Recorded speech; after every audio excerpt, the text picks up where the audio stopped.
Hello guys, RRB NTPC under graduate పోస్టులకి అంటే inter లేదా డిప్లొమా వాళ్ళు ఈ నోటిఫికేషన్కి ఎలా అప్లై చేయాలో ఈ వీడియోలో తెలుసుకుందాం. గూగుల్లో RRB apply dot GOV dot in అని సెర్చ్ చేయండి, లేదా నేను డిస్క్రిప్షన్లో ఇచ్చిన లింక్ క్లిక్ చేసినా మీరు డైరెక్ట్ ఈ పేజ్కి వచ్చేస్తారు. ఇక్కడ అప్లై మీద క్లిక్ చేస్తే create an account, already have an account అని 2 ఆప్షన్స్ ఉంటాయి. మీరు 2024లో ఆర్ఆర్బీ రిలీజ్ చేసిన ఏదైనా నోటిఫికేషన్కి అప్లై చేస్తుంటే ఆల్రెడీ మీకు అకౌంట్ ఉంటుంది కాబట్టి ఆల్రెడీ హ్యావ్ అన్ అకౌంట్ మీద క్లిక్ చేసి మీ యొక్క మొబైల్ నెంబర్ లేదా ఈమెయిల్ ఐడి అలానే పాస్వర్డ్ క్యాప్చా ఎంటర్ చేసి లాగిన్ మీద క్లిక్ చేసి లాగిన్ అవ్వండి. ఒకవేళ మీరు న్యూ యూజర్ అయితే క్రియేట్ అన్ అకౌంట్ మీద క్లిక్ చేయండి. ఆల్రెడీ అకౌంట్ ఉన్న వాళ్ళు ఒక 1 మినిట్ ఈ వీడియోని స్కిప్ చేయండి. క్రియేట్ అన్ అకౌంట్ మీద క్లిక్ చేసి ఇప్పుడు ఓకే మీద క్లిక్ చేయండి. ఇక్కడ కంట్రీ ఆఫ్ నేషనాలిటీ దగ్గర ఇండియాని సెలెక్ట్ చేసుకోండి. Next personal information 10th class certificate ఆధారంగా ఎంటర్ చేయాలి. ఇక్కడ ఫుల్ నేమ్ దగ్గర మీ యొక్క నేమ్ ఎంటర్ చేయండి. రీటైప్ ఫుల్ నేమ్ దగ్గర మళ్ళీ నేమ్ని ఎంటర్ చేయండి. నెక్స్ట్ మీరు మీ యొక్క నేమ్ని చేంజ్ చేసుకున్నారా అనేది ఎస్ ఆర్ నో సెలెక్ట్ చేసుకోండి. నెక్స్ట్ డేట్ ఆఫ్ బర్త్ని సెలెక్ట్ చేసుకోండి. రీటైప్ డేట్ ఆఫ్ బర్త్ దగ్గర మళ్ళీ డేట్ ఆఫ్ బర్త్ని ఎంటర్ చేయండి. నెక్స్ట్ మీ యొక్క జెండర్ని సెలెక్ట్ చేసుకోండి. రీసెలెక్ట్ జెండర్ దగ్గర మళ్ళీ జెండర్ని సెలెక్ట్ చేసుకోండి. నెక్స్ట్ మీ యొక్క ఫాదర్ నేమ్ని అలానే మదర్ నేమ్ని ఎంటర్ చేయండి. నెక్స్ట్ ఆధార్ వెరిఫికేషన్లో ఇక్కడ మీ యొక్క ఆధార్ నెంబర్ని ఎంటర్ చేసి వెరిఫై యూజింగ్ ఆధార్ మీద క్లిక్ చేసి వెరిఫై చేసుకోండి. ఒకవేళ మీకు ఆధార్ లేకపోతే I do not have Aadhaar card మీద క్లిక్ చేసి వేరే ఐడి ప్రూఫ్ డీటెయిల్స్ ఎంటర్ చేయండి. నెక్స్ట్ కాంటాక్ట్ డీటెయిల్స్లో ఇక్కడ ఈమెయిల్ అడ్రస్ దగ్గర మీ యొక్క ఈమెయిల్ ఐడి ఎంటర్ చేసి జనరేట్ ఈమెయిల్ ఓటీపీ మీద క్లిక్ చేసి మీ ఈమెయిల్కి వచ్చిన ఓటీపీని ఇక్కడ ఎంటర్ చేయండి. అలానే మొబైల్ నెంబర్ని ఎంటర్ చేసి జనరేట్ మొబైల్ ఓటీపీ మీద క్లిక్ చేసి మీ మొబైల్కి వచ్చిన ఓటీపీని ఇక్కడ ఎంటర్ చేయండి. నెక్స్ట్ పాస్వర్డ్ క్రియేట్ చేసుకోవాలి. Capital letter, small letter, special character అలానే నెంబర్ కాంబినేషన్లో ఒక పాస్వర్డ్ని క్రియేట్ చేసుకోండి. అదే పాస్వర్డ్ని కన్ఫర్మ్ పాస్వర్డ్ దగ్గర ఎంటర్ చేయండి. నెక్స్ట్ ఇక్కడ ఇచ్చిన క్యాప్చా దగ్గర ఎంటర్ చేసి preview and create an account మీద క్లిక్ చేయండి. అన్ని డీటెయిల్స్ కరెక్ట్గా ఉన్నాయో చూసుకొని సబ్మిట్ మీద క్లిక్ చేసి ప్రొసీడ్ మీద క్లిక్ చేస్తే అకౌంట్ క్రియేట్ అయిపోతుంది. ఇప్పుడు మొబైల్ నెంబర్ లేదా ఈమెయిల్ ఐడి ఎంటర్ చేసి పాస్వర్డ్ క్యాప్చా ఎంటర్ చేసి లాగిన్ మీద క్లిక్ చేయండి. ఇప్పుడు ఇక్కడ ఇచ్చిన ఇన్స్ట్రక్షన్స్ ఒకసారి చదువుకొని చివరిలో ఆన్లైన్ అప్లికేషన్ మీద క్లిక్ చేయండి. ఇక్కడ ఆర్ఆర్బీకి సంబంధించిన అవైలబుల్ పోస్టులు అయితే చూపిస్తాయి. మీకు ఇక్కడ ఎన్టీపీసీకి సంబంధించి 2 నోటిఫికేషన్ చూపిస్తాయి. సో కన్ఫ్యూజ్ అవ్వకండి. ఫస్ట్ ఉన్న notification NTPC under graduate post అంటే ఇంటర్ లేదా డిప్లొమా వాళ్ళు అప్లై చేసేది. నెక్స్ట్ ఉన్న నోటిఫికేషన్ ఎన్టీపీసీ గ్రాడ్యుయేట్ పోస్టు అంటే డిగ్రీ పాస్ అయిన వాళ్ళు అప్లై చేసేది.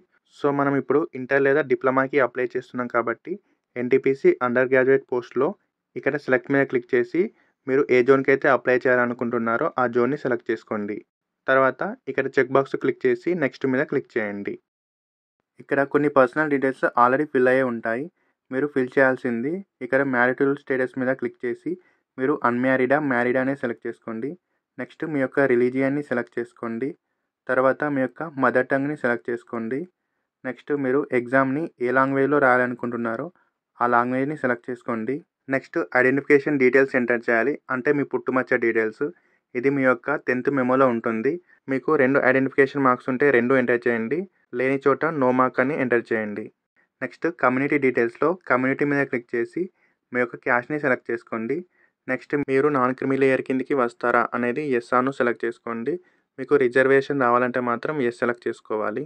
నెక్స్ట్ మీరు ఎస్సీ అయితే ఎస్సీ సర్టిఫికేట్ నెంబరు, ఎస్టీ అయితే ఎస్టీ సర్టిఫికేట్ నెంబరు, ఓబీసీ అయితే ఓబీసీ సర్టిఫికేట్ నెంబర్ ఎంటర్ చేయండి. మీకు ఈ సర్టిఫికేట్ని ఎవరు ఇష్యూ చేశారో ఆ ఇష్యూ అథారిటీని సెలెక్ట్ చేసుకోండి. నెక్స్ట్ ఇష్యూ స్టేట్ని సెలెక్ట్ చేసుకోండి. డేట్ ఆఫ్ ఇష్యూ దగ్గర మీకు ఈ సర్టిఫికేట్ ఏ డేట్ నాడు ఇష్యూ అయిందో ఆ డేట్ని సెలెక్ట్ చేసుకోండి. నెక్స్ట్ అడ్రస్ డీటెయిల్స్లో ప్రజెంట్ అడ్రస్లో మీ యొక్క స్టేట్ అలానే డిస్టిక్ని సెలెక్ట్ చేసుకోండి. ఇక్కడ అడ్రస్ బాక్స్లో మీ యొక్క హౌస్ నెంబర్తో సహా అడ్రస్ని ఎంటర్ చేయండి. నెక్స్ట్ మీ యొక్క విలేజ్ లేదా టౌన్ లేదా సిటీని ఎంటర్ చేయండి. నెక్స్ట్ మీ యొక్క పిన్ కోడ్ని ఎంటర్ చేయండి. ఒకవేళ మీ యొక్క present address details permanent address details same అయితే ఈ చెక్ బాక్స్ని క్లిక్ చేస్తే సరిపోతుంది. మీరు మళ్ళీ పర్మనెంట్ అడ్రస్ డీటెయిల్స్ ఫిల్ చేయాల్సిన అవసరం లేదు. ఒకవేళ పర్మనెంట్ అడ్రస్ డీటెయిల్స్ డిఫరెంట్ అయితే మాత్రం మళ్ళీ పర్మనెంట్ అడ్రస్ డీటెయిల్స్ ఫిల్ చేయాలి. ఇప్పుడు సేవ్ మీద క్లిక్ చేసి నెక్స్ట్ మీద క్లిక్ చేయండి. నెక్స్ట్ అదర్ డీటెయిల్స్లో మీరు ఎక్స్ సర్వీస్ మ్యానా అనేది ఎస్ ఆర్ నో సెలెక్ట్ చేసుకోండి. నెక్స్ట్ మీకు డిజబిలిటీ ఉందా అనేది ఎస్ ఆర్ నో సెలెక్ట్ చేసుకోండి. ఒకవేళ ఎస్ సెలెక్ట్ చేసుకుంటే ఆ డిజబిలిటీ డీటెయిల్స్ ఎంటర్ చేయాలి. ఒకవేళ డిజబిలిటీ లేకపోతే నో సెలెక్ట్ చేసుకోండి. నెక్స్ట్ స్క్రైబ్ డీటెయిల్స్లో సెలెక్ట్ మీద క్లిక్ చేసి ఒకవేళ మీరు పైన డిజబిలిటీ ఎస్ సెలెక్ట్ చేసుకుంటే ఇక్కడ కూడా ఎస్ సెలెక్ట్ చేసుకోండి. ఒకవేళ పైన డిజబిలిటీ నో సెలెక్ట్ చేసుకుంటే ఇక్కడ కూడా నో సెలెక్ట్ చేసుకోండి. నెక్స్ట్ మీకు ఈబీసీ సర్టిఫికేట్ ఉందా అనేది ఎస్ ఆర్ నో సెలెక్ట్ చేసుకోండి. నెక్స్ట్ మీరు రైల్వే ఎంప్లాయా అనేది ఎస్ ఆర్ నో సెలెక్ట్ చేసుకోండి. నెక్స్ట్ కరెంట్ ఎంప్లాయ్మెంట్ డీటెయిల్స్లో మీరు సెంట్రల్ గవర్నమెంట్లో కానీ స్టేట్ లేదా పిఎస్లో వర్క్ చేస్తే సెలెక్ట్ చేసుకోండి. వర్క్ చేయకపోతే నాట్ అప్లికబుల్ అని సెలెక్ట్ చేసుకోండి. నెక్స్ట్ ఎగ్జామ్ రాసిన తర్వాత మనకి అమౌంట్ రీఫండ్ అవుతుంది కాబట్టి మీ యొక్క బ్యాంక్ డీటెయిల్స్ ఎంటర్ చేయాలి. ఇక్కడ మీ యొక్క అకౌంట్ హోల్డర్ నేము అలానే అకౌంట్ నెంబర్ని ఎంటర్ చేయండి. కన్ఫర్మ్ అకౌంట్ నెంబర్ దగ్గర మళ్ళీ అకౌంట్ నెంబర్ని ఎంటర్ చేసి ఐఎఫ్ఎస్సి కోడ్ ఎంటర్ చేసి కన్ఫర్మ్ మీద క్లిక్ చేస్తే ఆటోమేటిక్గా బ్యాంక్ నేము అలానే బ్యాంక్ అడ్రస్ వచ్చేస్తాయి. తర్వాత సేవ్ అండ్ నెక్స్ట్ మీద క్లిక్ చేయండి. ఇప్పుడు ఎడ్యుకేషన్ డీటెయిల్స్లో ఫస్ట్ మీ యొక్క 10th క్లాస్ డీటెయిల్స్ని ఎంటర్ చేయండి. ఇక్కడ స్టేట్ దగ్గర మీరు 10th క్లాస్ ఏ స్టేట్లో చేశారు అలానే నెక్స్ట్ 10th ఏ డిస్ట్రిక్ట్లో చేశారు సెలెక్ట్ చేసుకొని బోర్డు దగ్గర మీ యొక్క 10th క్లాస్ బోర్డు నేమ్ని ఎంటర్ చేయండి. నెక్స్ట్ రిజల్ట్ ఎప్పుడు డిక్లేర్ అయ్యాయో ఆ డేట్ని సెలెక్ట్ చేసుకోండి. నెక్స్ట్ మీ యొక్క రోల్ నెంబర్ని ఎంటర్ చేసి తర్వాత అప్లోడ్ డాక్యుమెంట్ మీద క్లిక్ చేసి మీ యొక్క 10th క్లాస్ సర్టిఫికేట్ని పీడిఎఫ్ రూపంలో 500 KB కంటే తక్కువ ఉండేలా చూసుకొని అప్లోడ్ చేసి సేవ్ మీద క్లిక్ చేయండి. నాకు ముందే 10th డీటెయిల్స్ ఉన్నాయి కాబట్టి అప్డేట్ మీద క్లిక్ చేస్తున్నాను. మీరు కొత్తగా ఆర్ఆర్బీకి అప్లై చేసేవారైతే యాడ్ మీద క్లిక్ చేయాలి. 10th డీటెయిల్స్ ఫిల్ చేసిన తర్వాత నెక్స్ట్ ఇక్కడ క్వాలిఫికేషన్ మీద క్లిక్ చేసి 12th or its equivalent select చేసుకోండి. డిప్లొమా వాళ్ళు కూడా ఇదే ఆప్షన్ సెలెక్ట్ చేసుకోండి. నెక్స్ట్ డిసిప్లిన్ మీద క్లిక్ చేసి మళ్ళీ సేమ్ అదే ఆప్షన్ని సెలెక్ట్ చేసుకోండి. నెక్స్ట్ ఈ క్వాలిఫికేషన్ మీరు ఏ స్టేట్లో చేశారు అలానే ఏ డిస్ట్రిక్ట్లో చేశారు సెలెక్ట్ చేసుకోండి. నెక్స్ట్ మీ యొక్క ఇంటర్ లేదా డిప్లొమా బోర్డ్ నేమ్ని ఎంటర్ చేయండి. నెక్స్ట్ మీ రిజల్ట్ ఏ డేట్ నాడు డిక్లేర్ అయ్యాయో ఆ డేట్ని సెలెక్ట్ చేసుకోండి. నెక్స్ట్ మీకు ఇంగ్లీష్లో కానీ హిందీలో కానీ కంప్యూటర్లో టైపింగ్ ప్రొఫిషియన్సీ ఉందా అనేది ఎస్ ఆర్ నో సెలెక్ట్ చేసుకోవాలి. మీరైతే ఎస్ సెలెక్ట్ చేసుకోండి, ఎందుకంటే మీకు రాకపోయినా తర్వాత నేర్చుకోవచ్చు. నెక్స్ట్ మీ యొక్క ఇంటర్ లేదా డిప్లొమా పర్సంటేజ్ని ఎంటర్ చేయండి. తర్వాత యాడ్ మీద క్లిక్ చేసి నెక్స్ట్ మీద క్లిక్ చేయండి. ఇప్పుడు మీ యొక్క ఫోటో అలానే సిగ్నేచర్ని అప్లోడ్ చేయాలి. ఫోటో లాస్ట్ 6 monthsలో దిగిన ఫోటో అయి ఉండాలి. అలానే వైట్ బ్యాక్గ్రౌండ్ ఉండాలి. ఫోటో సైజ్ 30 KB నుంచి 70 KB మధ్యలో ఉండాలి. ఇలా మిగతా ఇన్స్ట్రక్షన్ చదువుకొని ఫోటోని అప్లోడ్ చేయండి. నెక్స్ట్ సిగ్నేచర్ ఇన్స్ట్రక్షన్ చదువుకొని సిగ్నేచర్ని అప్లోడ్ చేయండి. ఇప్పుడు సేవ్ మీద క్లిక్ చేసి నెక్స్ట్ మీద క్లిక్ చేయండి. నెక్స్ట్ పోస్ట్ ప్రిఫరెన్స్ని సెలెక్ట్ చేసుకోవాలి. మీకు ఇక్కడ ఏ పోస్ట్కి ఫస్ట్ ప్రిఫరెన్స్ ఇస్తున్నారో ఆ పోస్ట్ని స్టార్టింగ్ సెలెక్ట్ చేసుకొని అలా ఒక ఆర్డర్ ప్రకారం సెలెక్ట్ చేసుకోండి. తర్వాత కింద చెక్ బాక్స్ మీద క్లిక్ చేయండి.